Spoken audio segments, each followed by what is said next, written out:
Bismillahirrahmanirrahim. Assalamualaikum warahmatullahi wabarakatuh.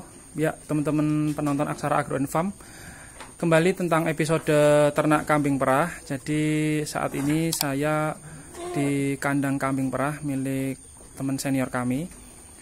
Kami ingin menyampaikan judul video kali ini tentang ini teman-teman, harga kambing perah.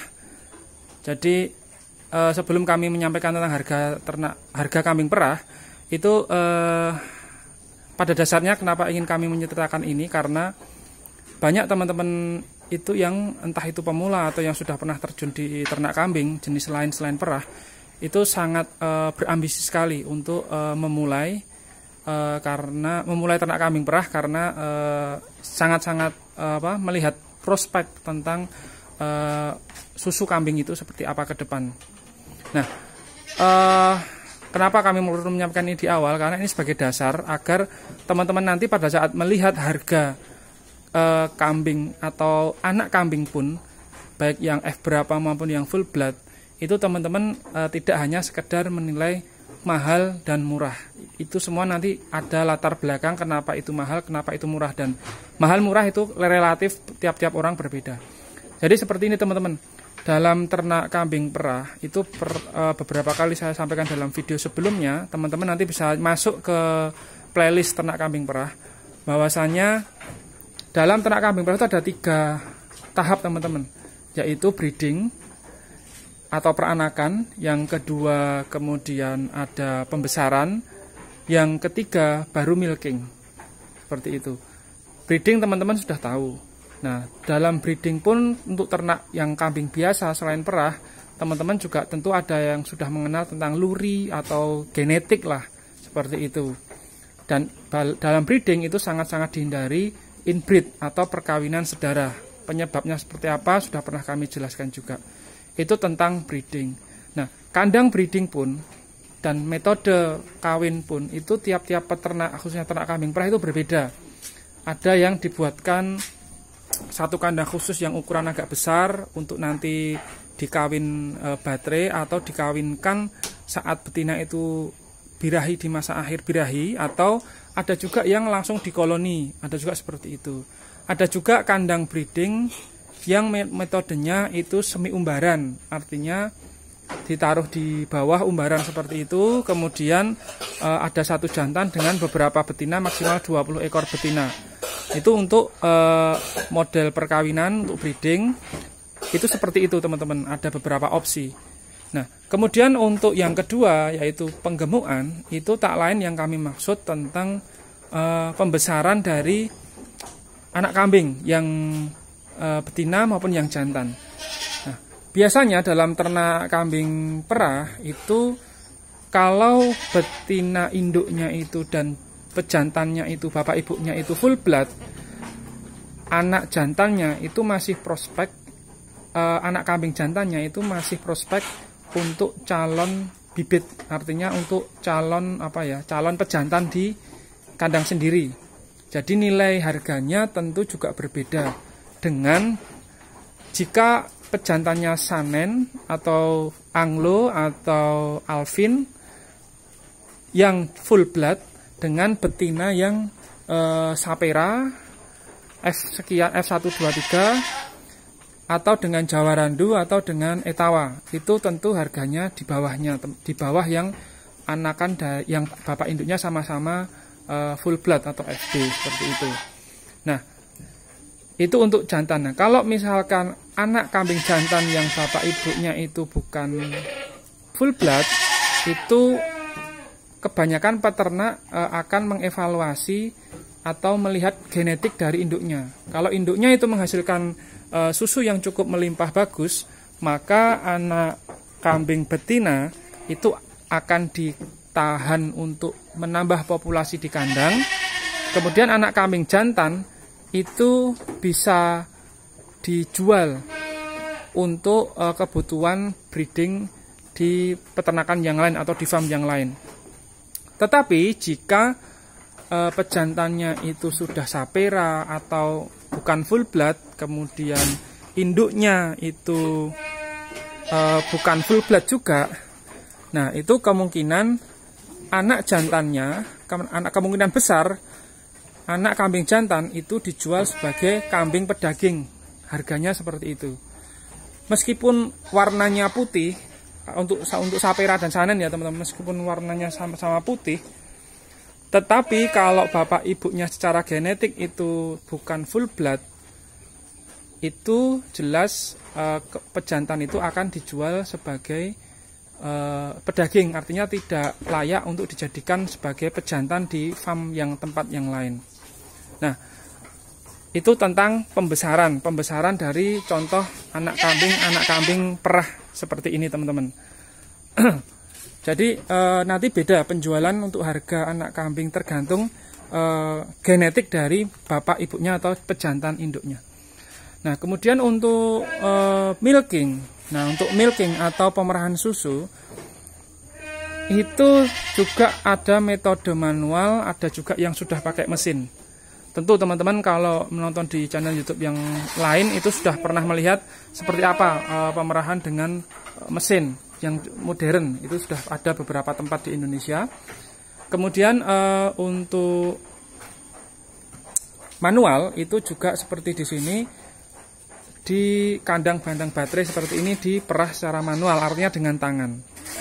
Nah, pemerahan pun juga sama, rata-rata dilakukan pagi dan sore hari seperti itu. Nah, terkait dengan milking, teman-teman juga perlu mempersiapkan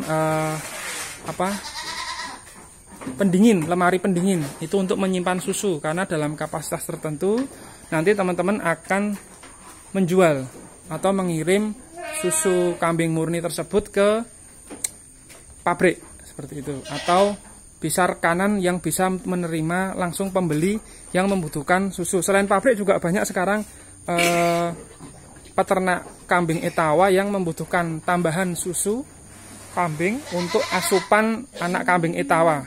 Itu biasanya perlu juga teman-teman.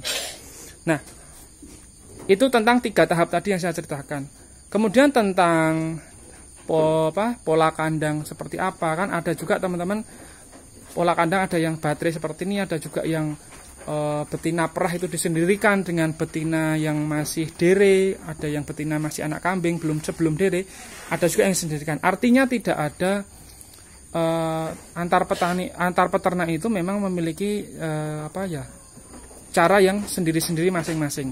Termasuk pakan teman-teman, termasuk pakan. Nah, pakan kalau di sini memang pemberiannya sebelum diperah baik pagi maupun sore itu diberikan terlebih dahulu sentrat. Nah, sentrat diberikan untuk yang sudah diperah di milking yang di bagian kandang sana, pemberiannya 500 gram. Kemudian untuk yang belum diperah atau masih dalam tahap, kalau di sini kan sedang kandang kawin nih teman-teman. Ini kandang kawin, ini kandang koloni kawin. Nah, di sini sentratnya juga tidak sampai 400 gram, paling 300 gram. Karena khususnya pejantan kalau kebanyakan ukuran sentrat, itu nanti juga akan gemuk, terlalu gemuk. Kalau terlalu gemuk, dia juga akan malas untuk mengawini betina. Begitupun betina teman-teman. Kalau betina itu yang sedang program bunting, dikawinkan, program perkawinan, itu juga jangan terlalu banyak. Nanti kalau terlalu gemuk juga majer seperti itu. Karena lemaknya jadi terlalu banyak. Biasanya cukup 300 gram seperti itu. Nah, setelah pemberian pakan sentrat, biasanya jeda 1 jam atau setengah jam, artinya dimanfaatkan teman-teman yang membantu teman kami ini untuk membersihkan kandang terlebih dahulu. Nah, itu setelah diberikan sentrat, kambing-kambing biasanya akan istirahat teman-teman, layah-layah karena sudah kenyang. Nah, sudah kenyang gini seperti itu, karena sudah kenyang. Kemudian nanti menunggu antrian untuk diperah. Untuk minuman pun kalau di sini disiapkan per ember 1 kandang.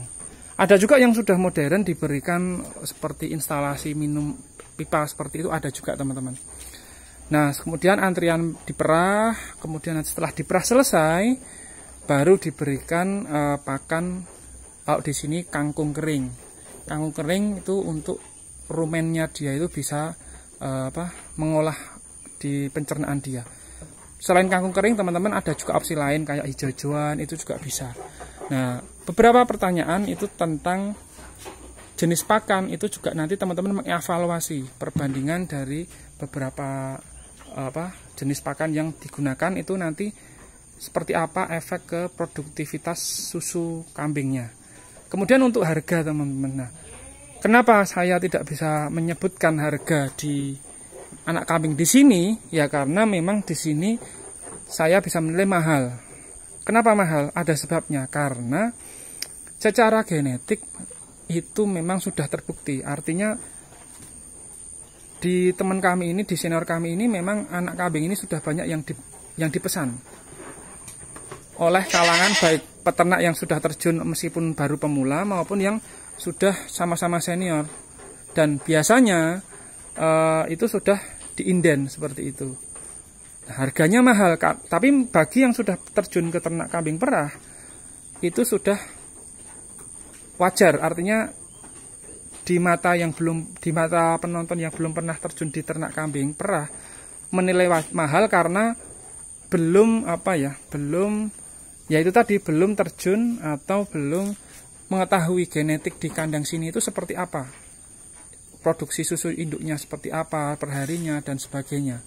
Makanya tentang harga itu memang di sini relatif mahal dibandingkan dengan, mungkin teman-teman bisa tanya ke yang lain, entah channel YouTube yang lain atau pedagang yang lain. Tapi pesan kami kalau membeli anak kambing perah, baik yang masih usia 5 bulan atau yang sudah dere, itu saran kami beli di peternaknya langsung. Karena dengan beli di peternak langsung itu ada jaminan garansi tentang apa teman-teman? Tentang genetik teman-teman.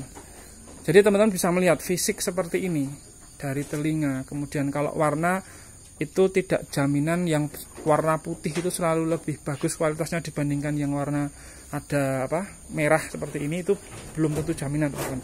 Yang jaminan itu jelas genetik. Artinya peternaknya itu sudah tahu seperti apa produksi susu dari induknya dan seperti apa kualitas pejantan atau bapaknya.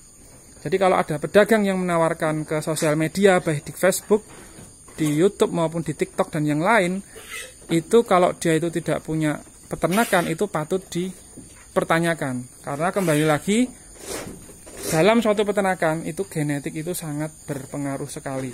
Yaitu tidak hanya di ternak kambing perah ya teman-teman. Maka kenapa di sini anak kambing itu kebanyakan sudah diinden, dan berikutnya untuk penambahan populasi beliau sendiri yang memiliki ternak kambing di sini teman-teman. Nah, bahkan etawa pun di sini itu juga dikawinkan dengan sanen sapera dugul. Ini memang dugul tipikalnya teman-teman. Nah, ini yang Jawa Randu juga ada teman-teman yang memang dalam proses nanti dikawinkan juga dengan sapera. Nah, itu mungkin teman-teman cerita kami tentang harga anak kambing perah itu sangat tergantung dengan faktor genetik dari induk dan pejantannya. Terima kasih. Wassalamualaikum warahmatullahi wabarakatuh.